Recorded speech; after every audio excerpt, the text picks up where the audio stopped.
So what happens in sprint planning? Just like it sounds, it is a sprint. Let's say for this example, this is a 2-week sprint. We are planning this 2 weeks time box. We're planning on what goes into these 2 weeks where we can take in the work and we get this work to done, that this work is shippable to the customer can use it and give us feedback. So when you're planning it, we're not just planning for developing it, we're planning it for developing and then testing and kind of making sure this product is ready to be shipped to the customer. Scrum Master facilitates this meeting, meaning he will get the calendar invite to everybody and he'll reserve the room and make sure this time is blocked in everybody's calendar. Product owner is one of the main players in this meeting.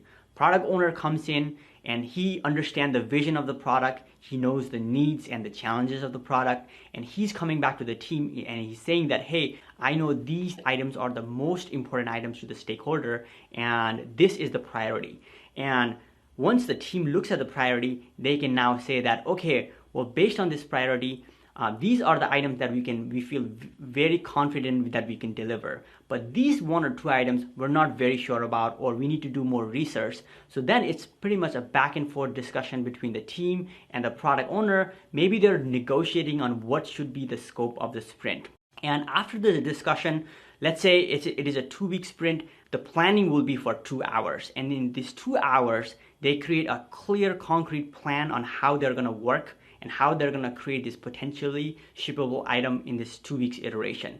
They will also have already learned about the risk, the dependencies that the work in the sprint might have, and they actually had resolved these challenges, risks, and impediments for team to start out the work. The other thing that they walk out is a very clear picture or a goal for the iteration or the sprint. They know exactly why they are doing this work, and it's not necessarily just individual people working on 1 or 2 stories. It's for one specific goal that they have.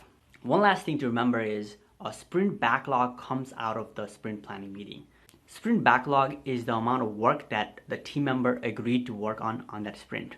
For example, we took a 2 weeks iteration. Let's say they have about 12 user stories that they said we can get this done in the next 2 weeks.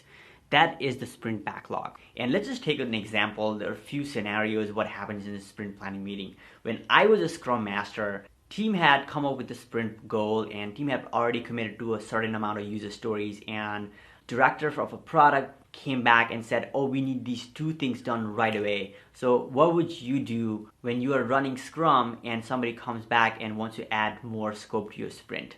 One of the things that I did is I actually went back to the product owner and I also communicated with the director saying that, hey, this is great that this is important. Would you like to talk to our product owner who does the prioritization of the work, and based on the urgency and the value that it brings to the organization, we can prioritize and put that in the next iteration.